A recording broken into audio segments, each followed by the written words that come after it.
would like to discuss now the halacha of eating food cooked by a non-Jew. This is a rabbinic enactment that the rabbis did not want Jews to have too much social contact with non-Jews to prevent assimilation. Therefore, they did not allow us to eat food that has cooked by a non-Jew, even if there is no question regarding kashrut. For example, even if we know that all the ingredients are kosher and they were cooked in pots and pans that are kosher, even so, the rabbis prohibited eating this food in order that we should not become assimilated amongst the non-Jewish world. Now, in this particular halacha, we find that it applies to food that is cooked in conventional ways like cooking and baking and roasting and frying.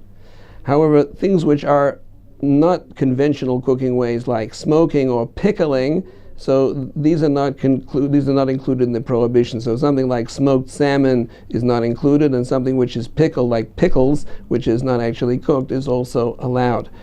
There is a discussion amongst the halachic authorities today about steaming. A lot of the foods that we have today are actually cooked by steam. Some poskim, some authorities say that this has become a conventional way of cooking, and therefore it is included in the prohibition. So this would include things like tuna, for example.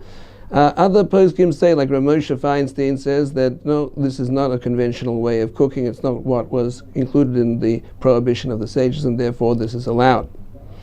Now, the type of foods that are included in this prohibition have two basic categories. First of all, since the idea behind it is that the idea was that Jews should not mix with non-Jews on a social basis, therefore it only applies to type of foods that it's called, in the words of the Shulchan Aruch, the type of food that goes on the table of kings. In other words, it's talking about the type of food that people would invite someone to come and sit with them. So in other words, it's main dishes, things that people eat as the main part of a meal.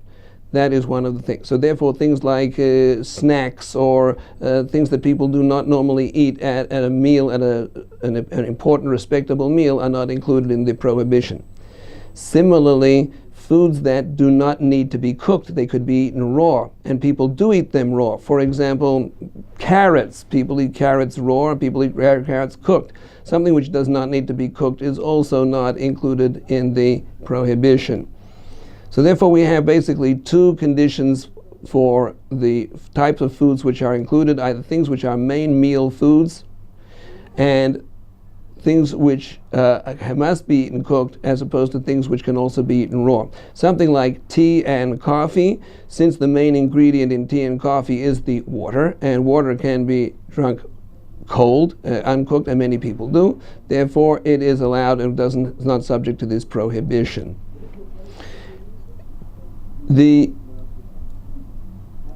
question is, in many situations, how do we deal with this particular problem? We come now to a difference of opinion between Sephardi authorities and Ashkenazi authorities. Does it help if a Jew lights the fire before and then the non-Jew does the rest of the cooking? So according to the Shulchan Aruch, this is not sufficient, that if a Jew just lights the fire, the Jew has to do a significant part of the cooking process. This is the ruling of the Shulchan Aruch, and this is normative halacha for Sephardim. The Ramah, who is the prominent Ashkenazi posek, says that if the Jew lights the fire, that's sufficient. Many poskim, including the Taz and the Shach and other poskim, say that it is correct to be strict like the Shulchan Aruch, and the Jew should actually be involved in the cooking process more than just lighting the fire under the stove or on the fireplace. There's another question about food prepared in factories. Since the idea is that we shouldn't come to mingle with non-Jews in a social setting, this is not going to happen in the case of food that was prepared in a factory. So therefore, there are some authorities, such as the Minchas Yitzchak, who wants to say that something which is prepared in a factory is allowed, but he says that this is talking about if we have another reason to be lenient, for example, something which was steamed.